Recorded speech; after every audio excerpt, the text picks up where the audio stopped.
Arrancamos.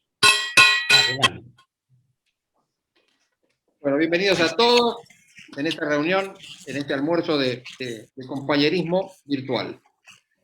Vamos a dar entonces ingreso con, por favor, con el saludo a las banderas. Por favor, todos mutearse, por favor.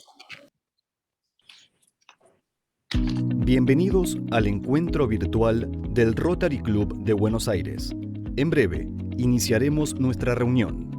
Agradecemos el acompañamiento de nuestros sponsors. Iribarren Castec Pols. Laboratorio Dr. Gray.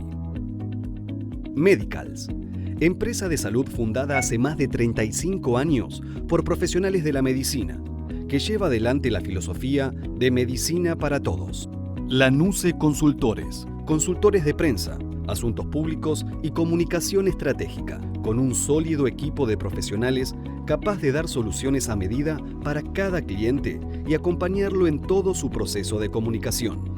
Colonia Express, empresa de transporte fluvial argentina de pasajeros que conecta a través del Río de la Plata las ciudades de Buenos Aires y Colonia del Sacramento, además de unir con buses exclusivos a Montevideo, Punta del Este y otros destinos de Uruguay. Ofrece la mejor flota de catamaranes de alta velocidad, servicio de máxima calidad, seguridad y costo accesible. Rutini Wines, la bodega más prestigiosa de Argentina, pone a disposición su tienda oficial. Adquiera sus productos online y recíbalos en su casa ingresando en www.tienda.rutiniwines.com. SMS Buenos Aires, consultora que ofrece servicios de consultoría, asesoramiento tributario, auditoría y outsourcing, ampliando su red profesional en prácticas de sustentabilidad y transformación digital en una amplia diversidad de industrias y mercados, siendo la firma miembro de SMS Latinoamérica. Hotel Libertador, un hotel moderno, cómodo y acogedor en el centro de Buenos Aires, con un diseño contemporáneo, interiores acogedores y un servicio personalizado de estilo boutique, es la mejor opción para sus próximas reuniones. Con más de 40 años de trayectoria, el equipo del Libertador Hotel lo espera para hacer de su evento o estadía un momento memorable. Hacer y ser más que una radio. Mitre, primero en audiencia, AM790 y radiomitre.com.ar. Bertola y Asociados es miembro de Crow Global y opera desde hace más de 50 años en el país, brindando servicios de alta calidad, combinando capacidad técnica de excelencia, un alto grado de compromiso con el cliente, tecnología de última generación y el respaldo de una red internacional.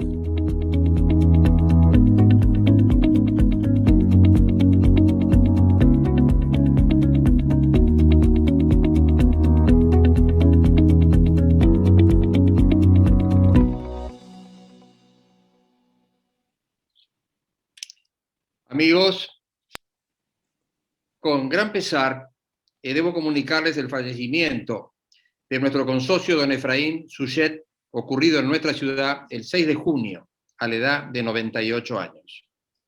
Ingresó a nuestro club el 28 de marzo de 2018 en la clasificación empresario agropecuario, apadrinado por Elías Hurtado Hoyo. Efraín fue un inmigrante polaco, llegado a la Argentina en 1935. En 1968 fundó Diacer Sociedad Anónima, cabeza de un grupo de empresas ubicados en su mayoría en la provincia de San Luis. Su empeño y dedicación lo llevaron a recibir el premio a la excelencia agropecuaria en el 2004 como el mejor empresario innovador, y en 2012 recibió el premio ADE, dirigente de empresa, al empresario agroindustrial del año, y en 2018 el premio La Nación, HSBC 2018, por sus esfuerzos en materia de sustentabilidad. Fue pionero en incorporar nuevas tecnologías a la producción lechera. Desde 2004 incursionó en la fabricación de barras de cereal, con una planta en el Parque Industrial San Luis, donde además produce para terceras compañías de primera línea. A partir de 2006 ingresó en el área de los biocombustibles con biodiesel y bioetanol desde otra planta en San Luis. En 2012 inició la construcción de una tercera planta con una inversión de $40 millones. Además de exitoso empresario, don Efraín fue consejero de la Bolsa de Comercio de Buenos Aires y exdirector del Banco Mercantil. Efraín tuvo la generosidad de donar a nuestro club 300.000 barritas de cereales de su producción que fueron entregadas al Banco de Alimentos para su distribución en todo el país. Adarva, Rotaract, la Orden de Malta, el Comedor Niño de Jesús, la Parroquia Virgen de los Milagros de Caacupé y todas las escuelas que apadrinan nuestro club fueron recipientes de ese regalo. En recuerdo de don Efraín y de su generosidad, simpatía y hombría de bien, les pido unos instantes de recogimiento.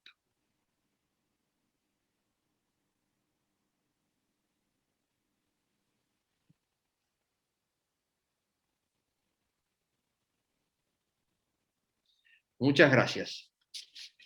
Pasamos entonces ahora al informe de secretaría. Javier. Gracias, señor presidente. Invitados y amigos, muy buenos días. Ha abierto la reunión online del miércoles 9 de junio nuestro amigo el arquitecto Alejandro Marolda. Le tocará hacerlo aún 4 reuniones más antes de que termine este inusual año rotario en el que nos hemos visto impedidos de encontrarnos en torno a una mesa real y tangible. Nuestro invitado y orador de hoy es el doctor Carlos Corach, a quien damos una muy cordial bienvenida. El doctor Corach nos hablará sobre los 90 y la presidencia de Menem. El orador será presentado y entrevistado por la periodista Clara Mariño, quien también coordinará las preguntas que se le formulen. Le hemos pedido a la señora Clara Mariño que por favor no transmita preguntas a nuestro invitado que se vinculen con aspectos de la actualidad para respetar de ese modo el tema por el que lo hemos convocado. El 6 de junio se celebró el Día de la Ingeniería Argentina, por lo que saludamos a todos nuestros consocios ingenieros, muchos de los cuales alcanzaron la presidencia del club. Nuestro último presidente ingeniero fue Ubaldo Aguirre hace apenas 3 años. Entre los otros muchos destacados ingenieros socios se cuentan Antonio Marín, también presidente del club y diseñador de la fragata Libertad, y Agustín P. Justo, socio honorario y presidente de la Nación. Y el 7 se celebró el Día del Periodista, así que felicitaciones a Clara Mariño, a quien agradecemos su siempre encantadora presencia entre nosotros. En tiempos ya pasados, y cuando las noticias en papel eran el único medio noticioso existente, en las mesas de nuestro club se han sentado para almorzar juntos representantes de los más importantes diarios argentinos. Jorge Mitre y José Cortejarena, de La Nación y La Razón, estuvieron entre nuestros primeros socios en 1919. Representantes destacados del diario de La Prensa, como Alberto Gainza Paz desde 1963, y de Clarín, como Héctor Mañeto, socio desde 1983, también están entre nuestros socios, amén de muchos y grandes periodistas que compartieron la mesa del club. Ya próximos a terminar nuestro ejercicio, solicitamos a los presidentes de los comités que nos envíen por correo electrónico un informe de las actividades desarrolladas durante el año rotario. También les pido por favor que se agenden todos las siguientes fechas. El martes 22 de junio a las 12 se realizará la entrega del premio rioplatense Rotary Club 2020 a la señora María Sáenz Quesada, durante la reunión virtual del Rotary Club de Montevideo. En los próximos días recibirán la respectiva invitación. Y el miércoles 23 de junio a las 18, nuestro Ateneo Rotario realizará la Fiesta de los Lauros online. Se entregará la rueda rotaria a la Fundación Educando. El Sol de Plata al Museo Provincial de Bellas Artes Franklin Rawson de San Juan. Y los laureles de plata a las siguientes personalidades: doctor Alberto Crescenti, servidor público; al padre Rodrigo Sarazaga, filántropo; a la doctora Paula Belén Pareto, deportista; la doctora Andrea Gamarnik, científica; y al doctor Estanislao Gómez Minujín por su solidaridad comunitaria. Los esperamos a todos a concurrir a estos 2 actos. El próximo miércoles 16 de junio tendremos como orador al ingeniero Michael Dover, presidente de CREA, quien nos hablará sobre la Argentina y el campo desde la mirada de CREA. Hoy nos acompañan Hernán Campana y Edith Kablinsky del Rotary Club Río de la Plata, José Planas, del Rotary Club de Caballito, Leticia Burges, secretaria honoraria del Rotary Club de Rosario, y Carlos Araujo, invitado por el presidente Alejandro Marolda. También están presentes los amigos periodistas Jorge Liotti, de La Nación, Mayra García, de la agencia NA, Liliana Franco, de Ámbito Financiero, y Diego Landi, de A24.com. Muchas gracias a todos por acompañarnos y adelante, Clara, por favor. Muchísimas gracias, doctor Negri. El orador de hoy, el doctor Carlos Corach, es abogado y profesor de Derecho Constitucional argentino.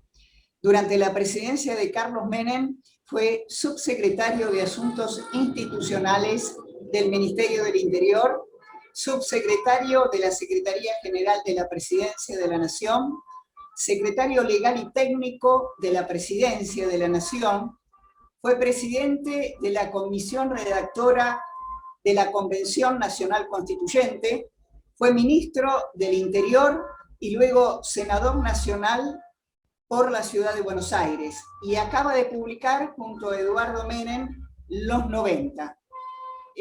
Doctor Carlos Corach, es un gusto verlo y escucharlo. Muchas gracias, Clara. Tengo un gran respeto por usted y muy buen recuerdo de otras épocas. Muchas gracias. Dicho esto, yo siempre estoy muy cómodo con la juventud, así que veo que esto me satisface mucho el auditorio que me está escuchando. Hay una frase que nos inspiró a Eduardo Menem y a mí para impulsar este libro ya hace un año y pico que estábamos trabajando. Es una frase que decía, no sé dónde la leí, que decía algo así como: Dios no puede cambiar la historia, los historiadores sí. En esa convicción y previendo por las consecuencias de mucha distorsión histórica que existe lamentablemente en la Argentina, no de ahora, sino de muchos años, de siempre. La Argentina es uno de los pocos países que todavía demoniza gente que gobernó este país hace 150 o 170 años. Imagínense lo que podría pasar con Carlos Menem. Es un país que aún discute si Rosas, si Roca. Por ejemplo, ¿quiere usted una guerra civil más sangrienta y dura que la que enfrentó en América del Norte a los estados del sur con los estados del norte?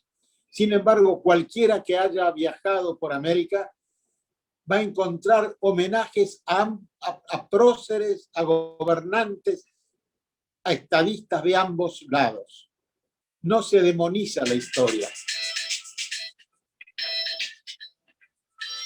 Perdón. Nosotros, en ese sentido, siempre cultivamos enfrentamientos. Una de las características esenciales de la sociedad argentina es la falta de que los argentinos nos consideremos parte de un destino común y nacional. Nos falta esa calidad fundamental de una nación, que es sentir que todos tenemos un destino común. No se trata, incluso fíjense ustedes, hemos acuñado palabras que no existen en otro vocabulario, o por lo menos que no tienen ese sentido. En la Argentina es común decir fulanito se salvó. ¿De qué se salvó? Del naufragio nacional. ¿Cómo se salvó? No importa. ¿Qué hizo? No importa. Se salvó. Es decir, es como que usáramos un metalenguaje a veces. Entonces decidimos con Eduardo Menem ofrecerle a la sociedad, a la gente, a los historiadores, al periodismo, etcétera, una versión lo más objetiva posible que un ser humano que ha participado en determinados acontecimientos puede ofrecer. de qué pasó en la década del 90. ¿Cómo fue la década del 90? ¿Qué dejó la década del 90? En ese sentido, en el libro que se llama Los 90, que lo voy a exhibir acá, un poco de propaganda, este libro está escrito por los actores fundamentales de la década, por Cavallo, por Liendo, por Ditela, por Cisneros, por Decibe, por Rodolfo Díaz, por Ferreres, por García Lema, etc. Y este libro no tiene ningún sentido proselitista, porque incluso muchos de los que escriben que participaron del gobierno de Menem hoy tienen posiciones políticas distintas, muy distintas unos de otros. Y militan en distintos partidos o, como ahora se dice, espacios. Pero hemos querido ofrecerle a la sociedad una versión razonable, fundamentada, de qué pasó en la década del 90. Y yo, por el espacio que tenemos en el tiempo, quiero precisar algunas de las grandes herencias que, a mi juicio, deja la década del 90. Y voy a empezar por algo fundamental que va a perdurar en el tiempo y que es una de las contribuciones fundamentales de la década a la democracia argentina, a la República Argentina, que es la reforma de la Constitución. Fíjense ustedes que hay un preconcepto que dice la Constitución fue reformada porque Menem quería que lo reelijan. Y no es cierto. Es tan simple comprobar que no es cierto. Yo les voy a mostrar a ustedes la tapa del diario Clarín, no sé si se puede alcanzar a ver, que dice, convocan a la reforma de la Constitución. ¿Sabe de qué fecha es esto? Septiembre de 1989. 2 meses y pico de que Menem asumiera el mandato por renuncia del doctor Alfonsín. ¿Usted cree que Menem a los 2 meses de asumir ya pensaba en la reelección del 95? La reforma de la Constitución nosotros la veníamos hablando con la Unión Cívica Radical. Yo fui designado en ese momento subsecretario de Asuntos Institucionales y tenía a mi cargo el estudio de la reforma de la Constitución, entre otras cosas. Y esto fue un acto que se realizó en el Salón Blanco de la Casa de Gobierno en septiembre de 1989, donde se anunció que íbamos a promover la reforma de la Constitución. Y convocamos a todos los partidos políticos, los sectores, etcétera, para contribuir a esa reforma. Y esa fue una de las acciones más exitosas del gobierno de Menem.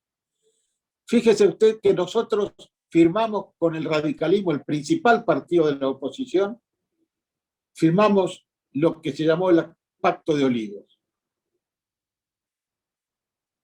Desgraciadamente, en la Argentina, en nuestro país, la palabra pacto tiene una mala imagen, tiene una mala prensa, como se dice, porque suena como algo oscuro, como algo detrás de bambalinas, como algo que hay que ocultar. Y es un disparate, porque la política es eso, es el pacto, es el acuerdo, es dar algo para recibir otra cosa. La política no es la guerra, el adversario no es un enemigo al que hay que destruir. Menem tenía entre sus muchas virtudes una muy importante. Era nato un seductor y un conciliador. Frente al adversario él tenía 2 posiciones. O tratar de seducirlo o convivir. Nunca persiguió a nadie.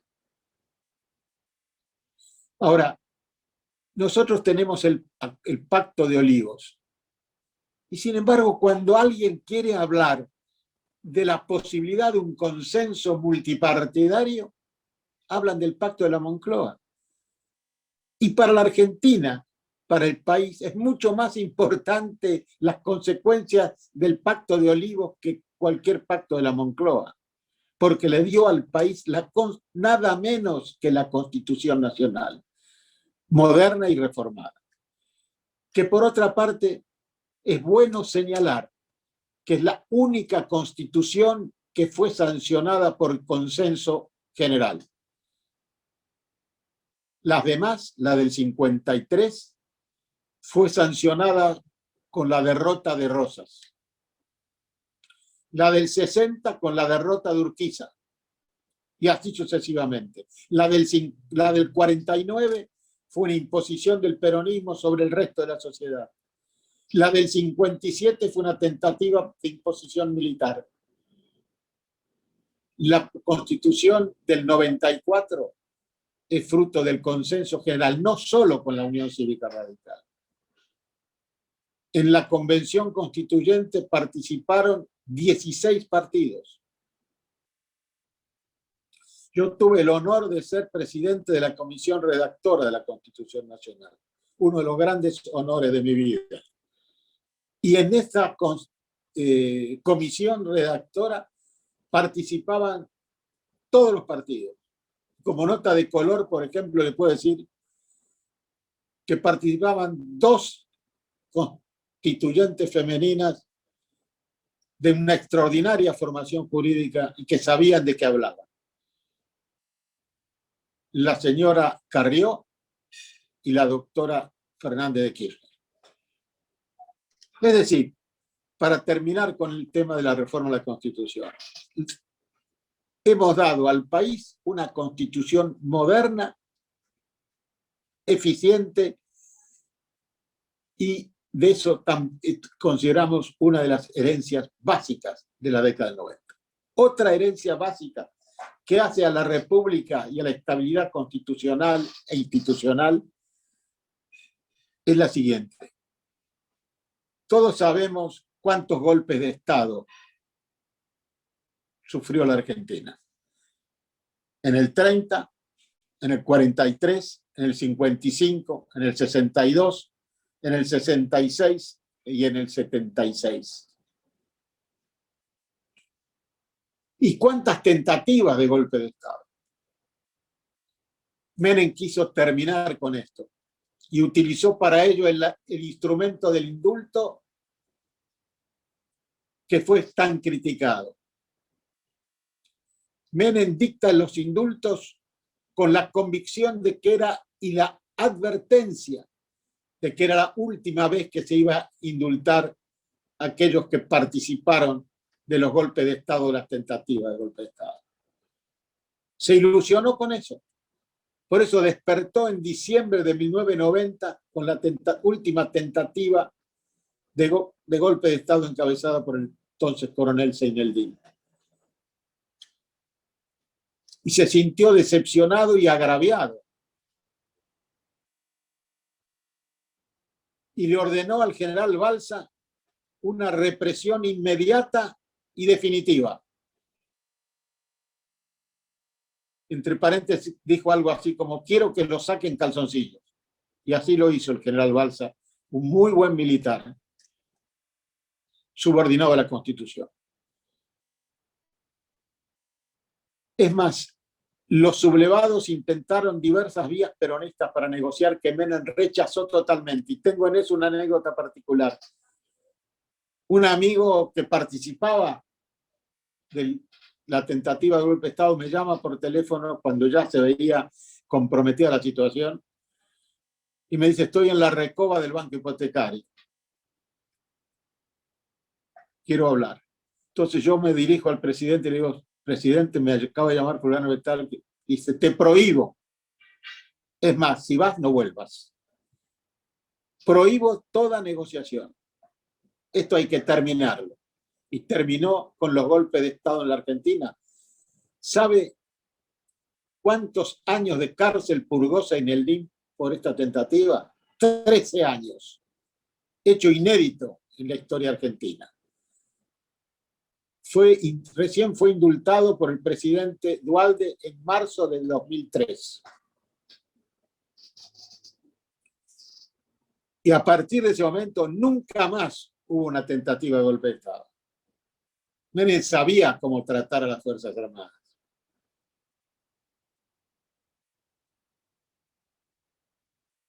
Después, otra de las grandes conquistas ya del presidente Menem. Menem era un hombre que estaba en los detalles incluso. Yo me acuerdo cuando estipuló el cupo femenino. Yo era secretario de Legal y Técnica y me indica Menem, o subsecretario, no, creo que era subsecretario de la Presidencia o secretario, no me acuerdo. Y me indica Menem la redacción del decreto, lo redactamos con cuidado y se lo llevo. Y me dice, pero Carlito me decía, con esta redacción, a las mujeres las mandan al final de la lista, dice. Tenés que poner que tiene que entrar una mujer cada 3 candidatos. Y tenía razón. Así se pudo integrar masivamente la mujer en los cuerpos legislativos y en la vida política argentina. Yo fui designado ministro del Interior en enero de 1995. El diario Clarín de la Ciudad de Buenos Aires tituló con grandes letras, les voy a mostrar la tapa, Corach, ministro del Interior. Pero acá tenía un recuadro que es sustancial, mucho más importante que me hayan nombrado a mi ministro. ¿Qué decía? La inflación más baja en 51 años. No en 10 años, ni el año pasado, ni en 20, en 51 años. Tuvimos en 1994, porque ese es el dato que estaba saliendo y que motiva el comentario del periodista, en 51 años.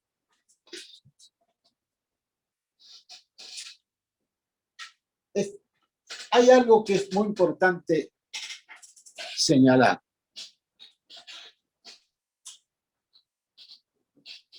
Los presidentes, los gobernantes, cuando son inteligentes,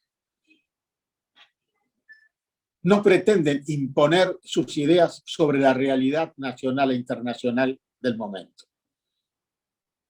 Tratan de compaginar sus ideas o de adaptarse a lo que el país necesita en este momento desde el punto de vista nacional e internacional. Eso lo hizo Perón. Perón, cuando implanta la política de sustitución de importaciones, no la implanta porque la inventa él. No tenía otra. Y era la que predominaba en ese momento. ¿Por qué? Porque la Europa, los países productores de maquinarias, etcétera, no tenían qué ofrecernos, no podíamos comprar nada, porque estaba devastada por la guerra. Entonces implanta la política de sustitución de importaciones con mucho éxito. Pero a final del 53, principio del 54, Perón se da cuenta que ya el mundo es distinto. Él partía quizás de un error conceptual porque pensó que la Tercera Guerra Mundial era inevitable.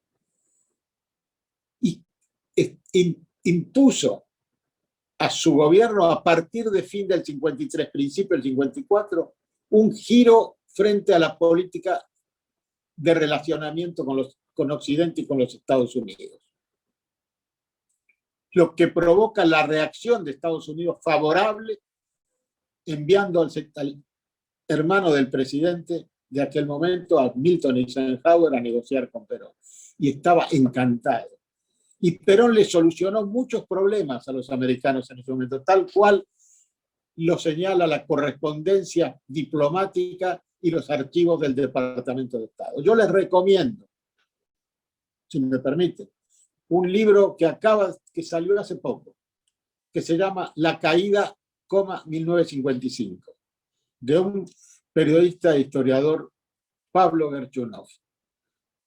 Él estudia con muchísima claridad, a través de los archivos a que tuvo acceso, privados y públicos, cómo fue el giro de Perón.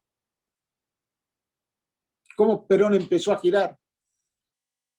Cómo Perón consigue de Estados Unidos el acuerdo para comprar una acería sueca que después fue Somisa, o una fábrica de aviones que después fue la gran fábrica de aviones nuestra, u otras inversiones extranjeras. E incluso llega al fin casi a acordar el contrato petrolero de la California con capitales americanos. Hasta que cae por la incomprensión de la oposición y porque además, y eso también lo señala Pablo Verchunov, ya habían pasado casi más de 10 años de gobierno y los periodos de más de 10 años se agotan. El gobernante se cansa, la gente se cansa de escuchar siempre la misma gente, las mismas palabras, ver las mismas caras.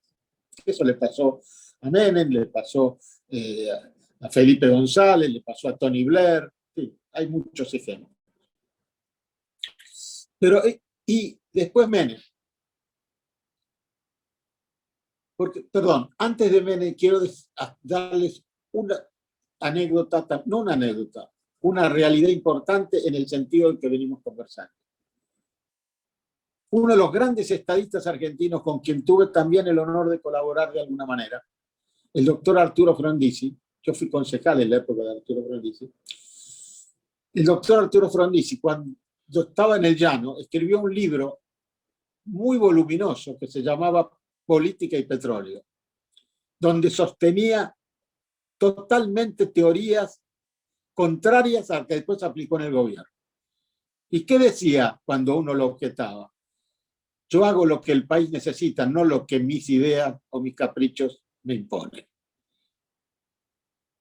Hay otro libro que me permito recomendar, que se llama Por Perfiles de Coraje, que está en inglés, Profile Courage, escrito por John Fitzgerald Kennedy cuando era senador, antes de ser presidente.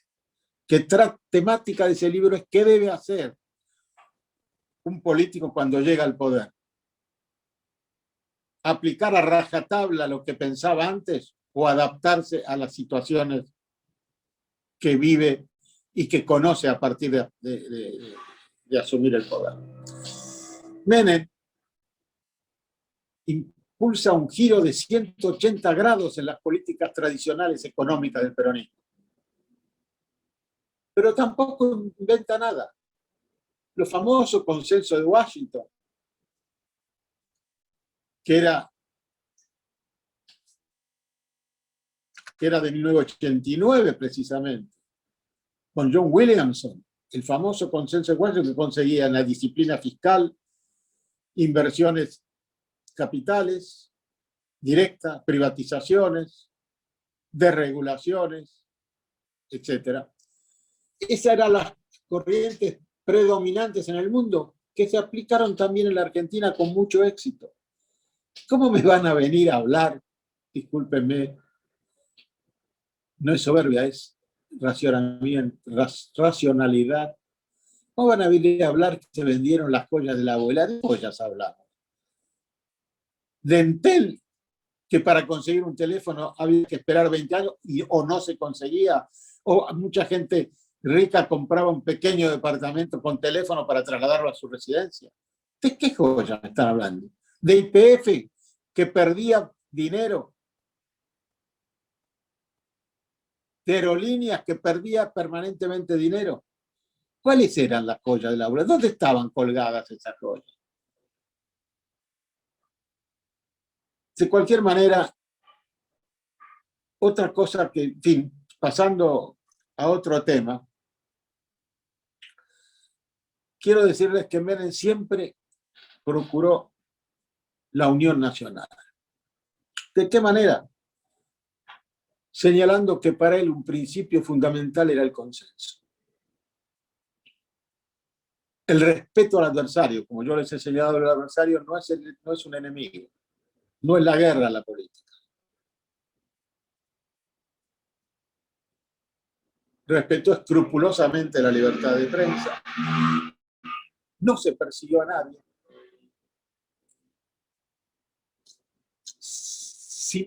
Si Menem podía darle una mano a alguien, se la daba, sea adversario, piense lo que piense, recibía a todo el mundo, ordenaba a sus ministros recibir a todo el mundo, pero él tenía una facultad sustancial en un gobernante, muy, muy, muy valorada. Sabía delegar. No es que se desentendiera, pero él delegaba todo. Yo en 5 años que fui su ministro del Interior y de alguna manera su vocero de comunicaciones a través de una conferencia de prensa de la puerta de mi casa, nunca me dio una indicación. Nunca. Él delegaba. Si usted acertaba, acertaba. Si no, bueno, veríamos. Pero él tenía un arma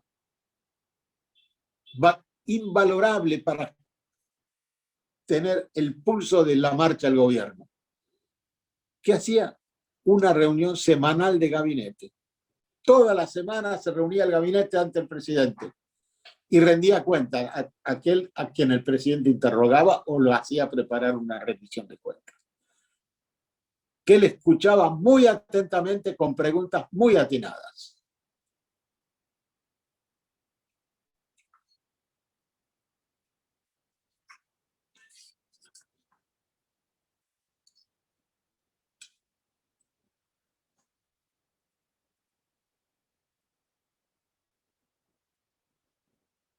Por ejemplo, bueno, después del peronismo empieza la etapa Kirchner, digamos, que también el hombre se adapta a las corrientes predominantes de alguna manera en el mundo, que eran ya una revalorización del papel del Estado frente a lo que había sido de la década del 90 la preeminencia de lo que se llamó de alguna manera en las corrientes mundiales el consenso de Washington.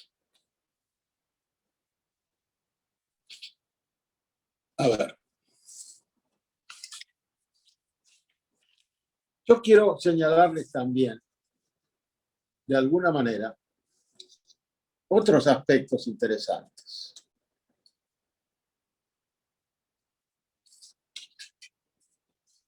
Fíjense ustedes que Menem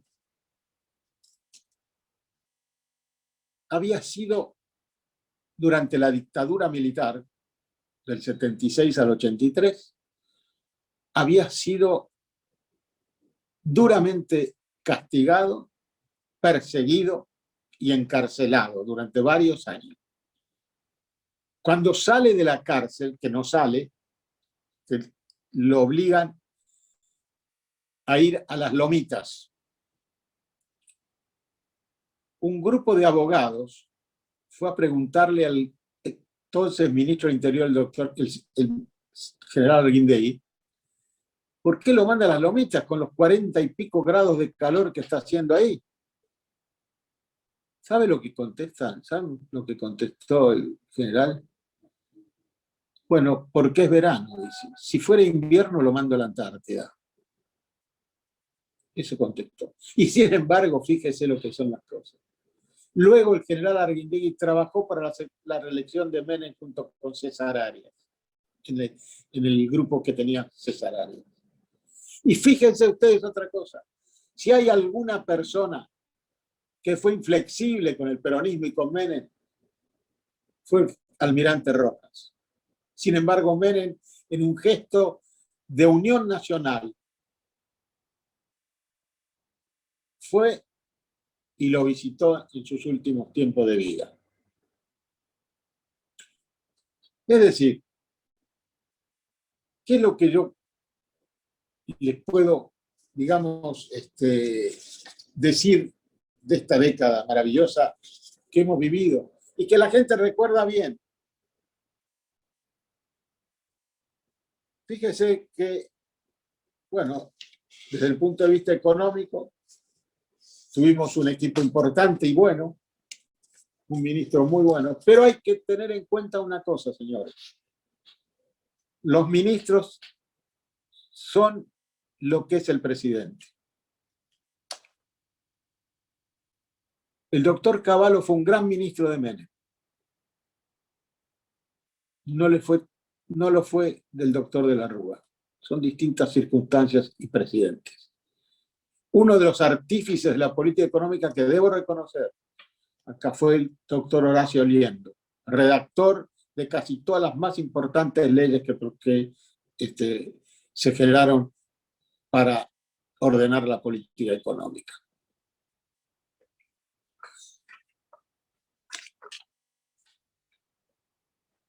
Muchas veces me han señalado, bueno, el menemismo murió. Precisamente,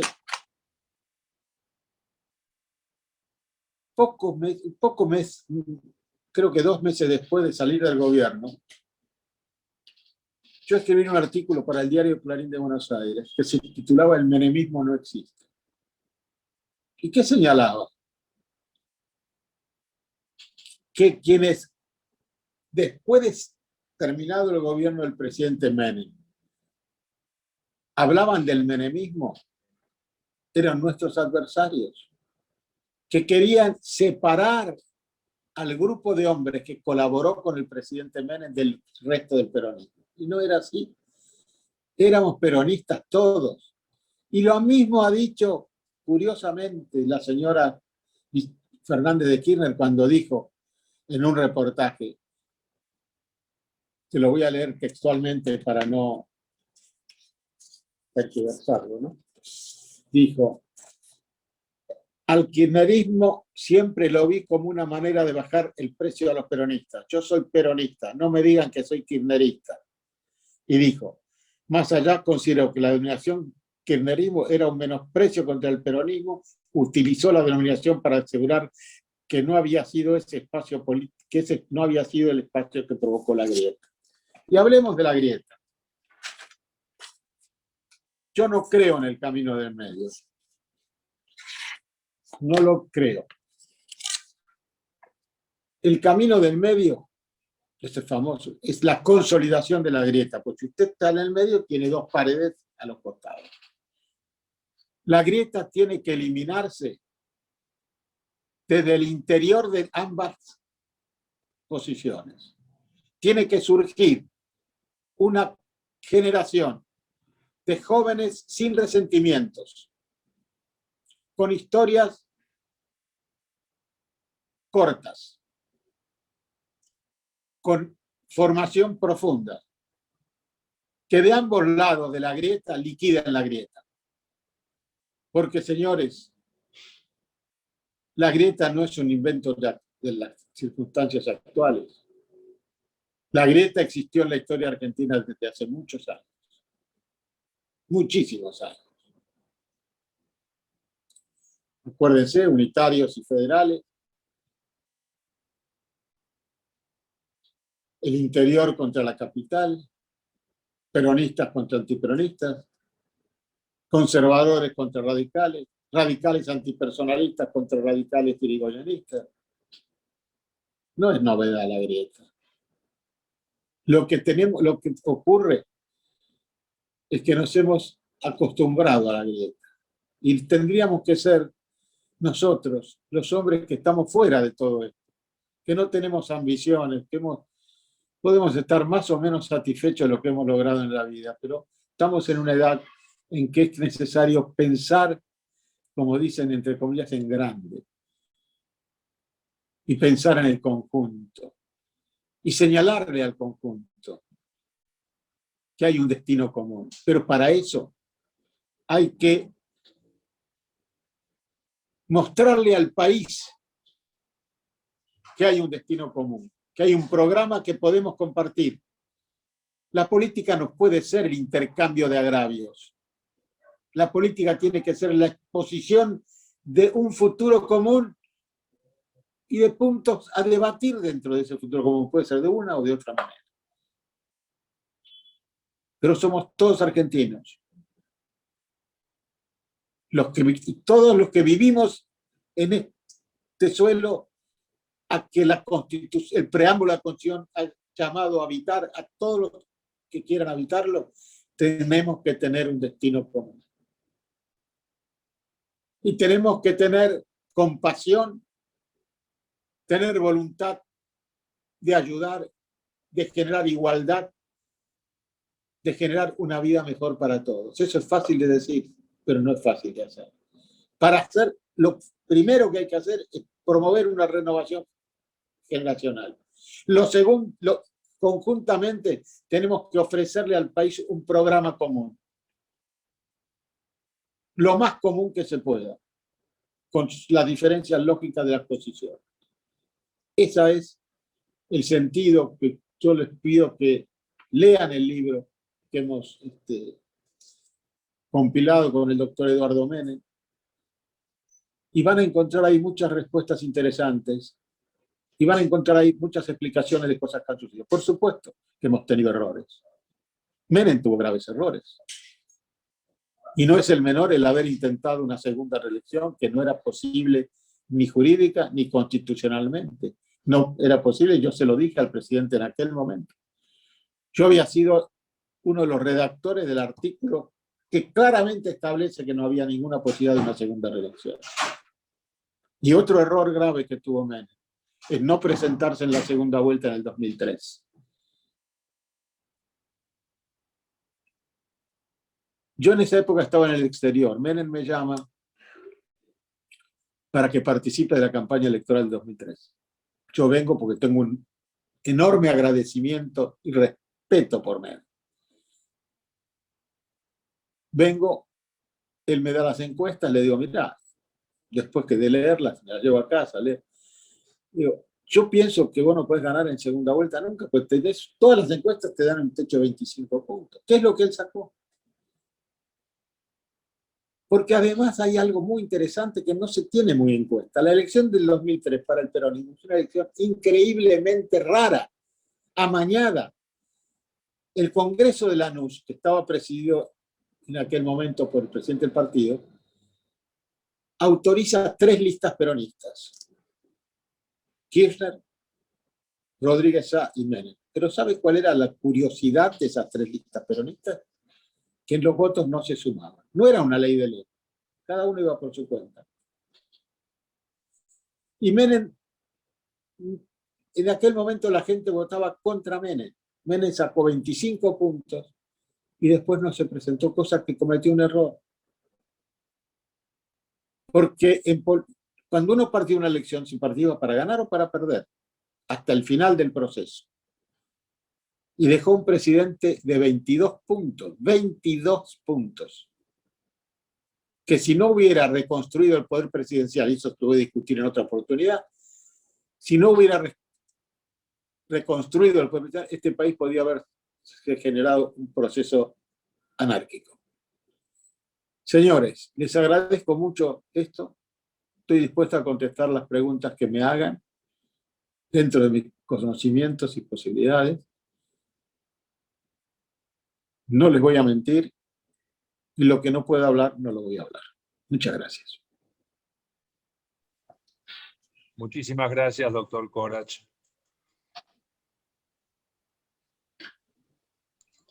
Clara, Está ¿podrás muda, habilitar Clara. el audio? Gracias.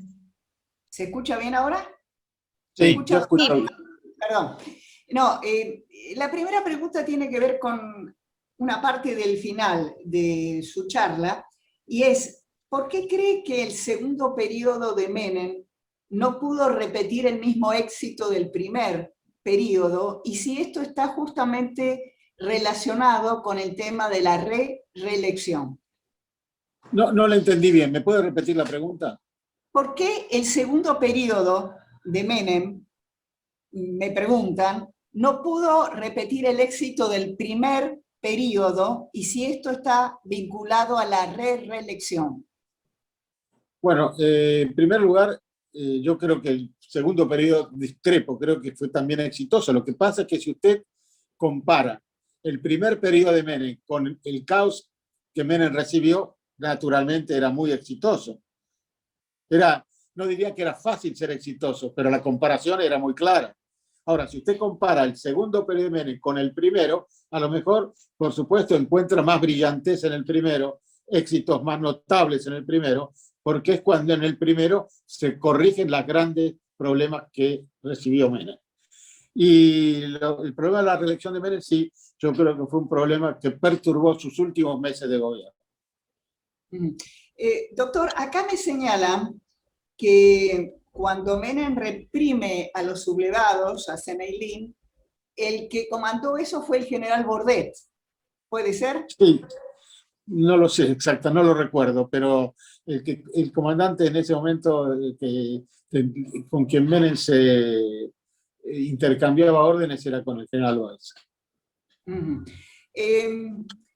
Acá hay una crítica a la reforma constitucional del 94 y dice que como consecuencia de esa reforma, hoy prácticamente el presidente de la nación lo elige el conurbano bonaerense. Bueno, ese no es un problema de la Constitución. Ese es un problema de que entre la capital y la provincia de Buenos Aires, o el conurbano, mejor dicho, hay casi 17 millones de habitantes. Este es un problema de organización de la República, no de la Constitución Nacional. Yo creo que debería pensarse una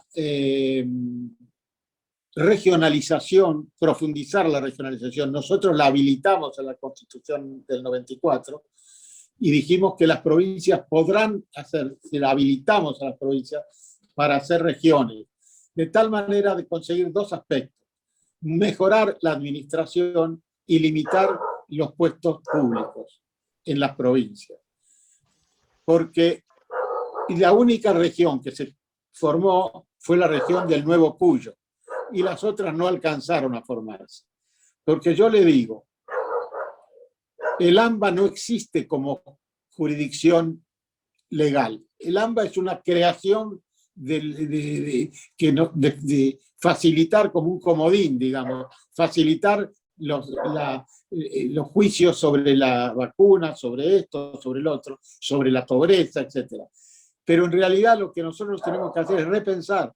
La provincia de Buenos Aires son por lo menos dos provincias, una agraria y otra industrial. Es decir, yo eso no le puedo atribuir a la Constitución, no veo en qué lo atribuimos eso a la Constitución. Esa es una realidad poblacional que existe en la Argentina desde hace muchos años. Doctor, me preguntan acá, cuando se decidió el sistema de la convertibilidad, ¿se pensó en la dolarización también? ¿Y por qué tomaron la decisión de adoptar el sistema de convertibilidad? No creo que se haya hablado de la dolarización en ese momento, y se adoptó ese sistema porque era el sistema que más rápidamente podría dar un resultado eficiente. Pero para eso justamente los incito, discúlpeme que haga propaganda, compre el libro y lea lo que dice nuestro ministro de Economía, ahí le van a explicar muy bien todo eso. Doctor Corach, acá me hacen también dos preguntas vinculadas. Si reconoce que durante los 10 años de Menem también se produjeron hechos de corrupción, como el de Río Tercero. Bueno, yo pienso que todos los hechos de corrupción que se han producido deben rendirse cuentas ante la justicia. Y si se produjeron corrupción, creo que como en todo gobierno se produjeron seguramente hechos de corrupción que la justicia sancionó. En cuanto a Río Tercero tengo mis reservas, porque yo fui el que le comunicó, a mí me comunican la tragedia de Río Tercero, la explosión, cuando yo era ministro. Y yo fui el que se la comunicó a Menem. Subí al despacho presidencial y le aseguro que la consternación, la sorpresa de Menem fue tremenda y salimos inmediatamente a Río Tercero. Yo no sé qué tipo de corrupción, pero de cualquier manera la justicia se ha pronunciado y hay que respetarla. Doctor, una de las cosas que se dice de la década del 90 es que promovió la desindustrialización del país. Quisiera conocer su pensamiento sobre esto. No es cierto esto, totalmente no es cierto. Bueno, en el libro nuestro se explica muy bien qué procesos hubo. Lo que ocurre es que en la década del 90 empiezan a tener primacía los servicios antes que los procesos industrializadores. Pero de cualquier manera, si usted me dice qué es lo que se desindustrializó, qué sector se desindustrializó, porque en realidad lo que nosotros queríamos, lo que el presidente promovía, lo recuerdo de la reunión de gabinete, era que las cosas que producíamos en la Argentina sean competitivas, de tal manera que podamos competir en todos los mercados, como competimos con nuestra producción agropecuaria, como competimos con la producción alimentaria. Es decir, pero no hubo un proceso de desindustrialización deliberado. De cualquier manera, lo incito, vuelvo a repetir, lea el libro. Doctor, acá me preguntan sobre el tema de los indultos, que me parece, Sí. esto no fueron la consecuencia del gobierno de Menem, pero yo le hago la pregunta, que dicen, bueno, hoy los militares están presos y los jefes guerrilleros están en libertad. Esta es la realidad de la Argentina de hoy. Sí, lamentable. Yo he visitado los lugares de detención de los militares y la verdad son ancianos que, si cualquiera haya sido la gravedad de sus delitos, merecen el trato por lo menos similar al de otros delincuentes. Sí, no estar, digamos, a tan provecta edad privado de su libertad directamente.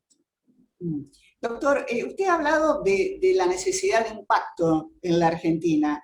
¿Están dadas hoy las condiciones o hay dirigencia política que pueda pensar en un acuerdo o esto es imposible hoy? No, yo creo que nunca es imposible. También decían que era imposible llegar al acuerdo de Olivos. No fue imposible. Basta con tener voluntad de hacerlo, voluntad de acordar. Porque la gente, el pueblo argentino, tiene voluntad de consenso. No quiere peleas, quiere consenso, quiere que los políticos se pongan de acuerdo en políticas que beneficien al pueblo argentino. Y quiero decir, y ya lo dije en alguna otra ocasión, es tan fuerte la voluntad de consenso de la sociedad argentina que no sé si va a esperar que nuevas generaciones lo hagan. Porque o va a avanzar con los dirigentes a la cabeza o con la cabeza de los dirigentes, porque el país necesita consenso, no puede avanzar en medio de una guerra interna de esta magnitud. Doctor, acá me preguntan sobre la frase de Menem, ramal que para, ramal que cierra. La pregunta es si usted coincide con esto y si dentro de las privatizaciones que encaró el gobierno de Menem, quizás esta es la que menos resultado ha dado o que ha fracasado. Bueno, en primer lugar, Menem no privatizó los ferrocarriles. Los ferrocarriles venían en decadencia de mucho antes, muchísimo antes. Los ingleses nos vendieron los ferrocarriles, le vendieron a Perón los ferrocarriles, porque con una trampa de posguerra. Yo no sé si usted se acuerda que muchas de las reservas argentinas acumuladas en la guerra estaban en el Banco de Inglaterra, el Banco de Inglaterra. ¿Qué hace Inglaterra cuando termina la guerra? Todas nuestras reservas estaban ahí. ¿Qué hace? Declara la inconvertibilidad de la libra. Con lo cual nosotros solo podíamos comprar con ese dinero artículos en el área de la libra que no tenían nada para vender, porque estaba devastada por la guerra. Los ingleses, con mucha astucia, presionan sobre Perón para venderle los ferrocarriles. El día que se compran los ferrocarriles, que Perón presenta como una gran conquista, porque tenía que presentarlo políticamente como una gran conquista, ese día brindan con champán en la embajada británica. Y hay un libro muy importante de un historiador ejemplar que se llama Carlos Escudé, que se llama Argentina, Inglaterra, Estados Unidos y la decadencia argentina, que prueba con la documentación del Departamento de Estado esto que le estoy diciendo. Los ferrocarriles estaban absolutamente obsoletos ya mucho antes de que Menem fuera gobierno. Doctor, ya estamos sobre el final, pero quería hacerle dos preguntas. Una de ellas es, la muerte de Carlos Menem es muy reciente, ¿y qué es lo que más recuerda usted de él? ¿Cómo lo recuerda usted? Mire, yo lo recuerdo de varias formas. Por ejemplo, lo recuerdo su inmensa voluntad para llegar a presidente. Yo no estaba con él. Yo era apoderado de Antonio Cafiero. Yo fui a la elección interna como apoderado de Antonio Cafiero. Nunca pensamos que Menem nos iba a ganar. Pero Menem tuvo la extraordinaria habilidad e inteligencia de incorporarnos a todos. Porque Menem nunca dudó que él era el jefe. No necesitaba humillar a nadie para señalar que él era el jefe. Por eso, él no nivelaba para abajo. Él dejaba libre para arriba. Los tenía los caballos, los distela, a mí, a este, al otro. Él no quería nivelar para abajo. Eso es una de las cosas que recuerdo fundamentalmente de Menem. Mire, usted iba con Menem a cualquier pueblito. Siempre había alguien que le decía, pero Carlitos, ¿te acordás cuando en el año tal estuviste acá y comimos empanadas ahí en mi casa que está detrás de la iglesia? Siempre. Había recorrido el país de ida y vuelta. Pero además, tenía la humildad de hablar con todos, aunque sea un auditorio de 2 personas. Era un seductor. Mire, le voy a contar otras anécdotas. Y un cuento al final.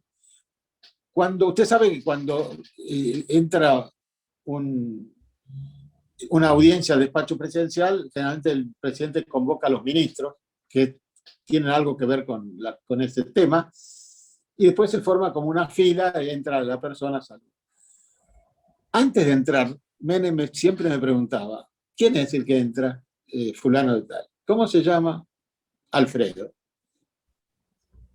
Alfredo García. Y la mujer, no sé, presidente. Y los hijos, bueno, pero averiguamos. Entonces yo iba, averiguaba, volvía. La mujer se llama Juanita. Y los hijos se llaman Bernardo y tal. Bueno, formamos la fila. Le indicaba al edecán que entre el visitante. Antes, cuando cruzaba el umbral del despacho, me le decía, Alfredo, tanto tiempo sin verte. ¿Cómo está Juanita? ¿Y tu hija que estudia todavía? Le digo, no le digo que los sedujera o que los convenciera, pero el que entraba como un enemigo salía como un adversario. Y le cuento una anécdota final, que la conté varias veces, pero creo que es interesante, no sé si la conozco, la de los monitos. Esa es una anécdota que contaba Menem, él personalmente contaba este cuento. Dice que un padre, el hijo, el nene, le empieza a decir, papá, quiero un monito, pero tenés que comprar un monito, papá, un monito, y bueno. Pero hijo, dijo, si vivimos en un departamento, lo único que nos falta es un monito acá. No, que un monito, bueno, ¿cómo termina yendo a comprar un monito? Va a comprar el monito a una casa de monitos, están los monitos en jaulitas, y el nene le dice, papá, me gusta este monito. Bueno, llama al vendedor, el vendedor trae la lista de precios, le dice, este mono, ¿cuánto vale? Y este mono está en $500. ¿Cómo $500? ¿Un mono? $500. Y sí, señor, este mono tiene muy buenas nociones de inglés. No, este mono no nos conviene, nene. A ver. Y este mono, no, este mono vale, a ver, $1.200. ¿Cómo $1.200? Sí, porque este mono, además de inglés, de francés, tiene nociones de alemán. Y este mono está casi en $2.000 y pico. ¿Cómo 2.000? Te puedo hacer precio. $2.000. Pero ¿y qué pasa con esto? ¿Qué sabe este mono? No, y además de los idiomas, domina bastante matemática y algo de álgebra. Entonces ya desesperado, el padre empieza a buscar el peor de los monos que hay ahí. Y encuentra un mono esmirriadito, flaquito, insignificante. Y le pregunta, bueno, ¿y este mono? Ah, no, dice, mira, señor, no me haga perder más tiempo. Si usted no pudo comprar los otros monos, menos va a poder comprar este. Pero este, ¿qué sabe hacer? Y este, como saber, no sabe hacer nada, dice, pero todos los demás le dicen jefe. Doctor Corach, le hago la última Ese pregunta. era Carlos Menem. Le hago la última pregunta. ¿Extraña Es las conferencias? Sí. Perdón, la inteligencia más importante de un político es poder reírse de sí mismo. ¿Extraña las conferencias de prensa a la salida de su casa rodeado de periodistas? No. Mire, Clara, no extraño nada del gobierno, lo cual no quiere decir que la pasé mal. Me divertí mucho, la pasé bien, hice lo que creo que tenía que hacer. Las conferencias de prensa para mí me divertían, tenían muy buena relación con los periodistas. Cuando yo conocí a un periodista que se incorporaba a esa enorme cantidad que me rodeaba, yo le decía, mira, nos vamos a llevar muy bien bajo las siguientes premisas. Primero, yo no te voy a mentir, no te voy a dar, como ustedes dicen, mercadería podrida o no sé qué. Segundo, si no puedo darte una información, no te la voy a dar. Tercero, yo atiendo a todos los periodistas, a todos, ahora a la mañana, no después. Y mire, cuando venía un periodista a la tarde, yo le decía, no, mira, querido, yo soy artista exclusivo de la mañana. Y así fue, y me divertí mucho. Tan es así que el último día, antes de dejar el gobierno, los de CQC armaron una despedida con mariachis, bailarinas, folclore. Sí. No, fue una etapa que a mí yo me divertía mucho. Bueno, usted me conoció en esa etapa y sabe que yo no quería. Doctor Corach, muchísimas gracias. Presidente Marolda.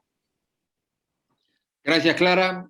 Doctor Corach, bueno, muchas gracias por acompañarnos.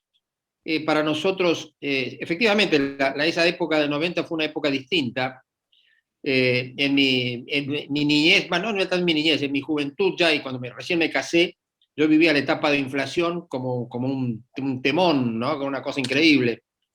Y durante todo ese periodo, con Cavallo, básicamente, la Argentina descubrió que se podía vivir y proyectar futuro, porque había más o menos reglas ordenadas, había otras expectativas.